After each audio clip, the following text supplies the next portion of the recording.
పాలన అందించడం లక్ష్యంగా ఏపీలో కూటమి ప్రభుత్వం 5వ కలెక్టర్ల సదస్సు నిర్వహణకు సన్నద్దమైంది. బుధ గురువారాల్లో సచివాలయంలో ముఖ్యమంత్రి చంద్రబాబు అధ్యక్షతన ఈ సదస్సు జరగనుంది.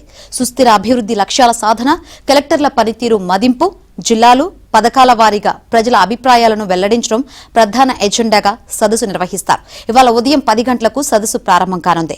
ముఖ్యమంత్రి చంద్రబాబు, ఉప ముఖ్యమంత్రి పవన్ కళ్యాణ్ ప్రారంభ ఉపన్యాసం చేస్తారు. 2 రోజుల సదస్సులో భాగంగా ఉత్తమ విధానాలు, సవాళ్లు అధిగమించడంపై ప్రశ్నలు, సమాధానాలతో తొలి సెషన్ ప్రారంభమవుతుంది.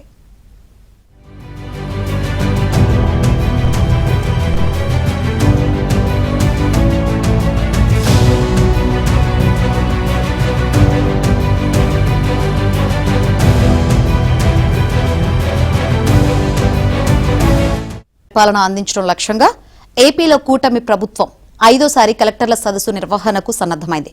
బుధ గురువారాల్లో సచివాలయంలో ముఖ్యమంత్రి చంద్రబాబు అధ్యక్షతన ఈ సదస్సు జరగనుంది. సుస్థిర అభివృద్ధి లక్ష్యాల సాధన, కలెక్టర్ల పనితీరు మదింపు, జిల్లాలు, పథకాల వారీగా ప్రజల అభిప్రాయాలను వెల్లడించడం ప్రధాన ఎజెండాగా సదస్సు నిర్వహిస్తారు. ఇవాళ ఉదయం 10 గంటలకు సదస్సు ప్రారంభం కానుంది. ముఖ్యమంత్రి చంద్రబాబు, ఉప ముఖ్యమంత్రి పవన్ కళ్యాణ్ ప్రారంభ ఉపన్యాసం చేస్తారు. 2 రోజుల సదస్సులో భాగంగా ఉత్తమ విధానాలు, సవాళ్లు అధిగమించడంపై ప్రశ్నలు, సమాధానాలతో తొలి సెషన్ ప్రారంభమవుతుంది.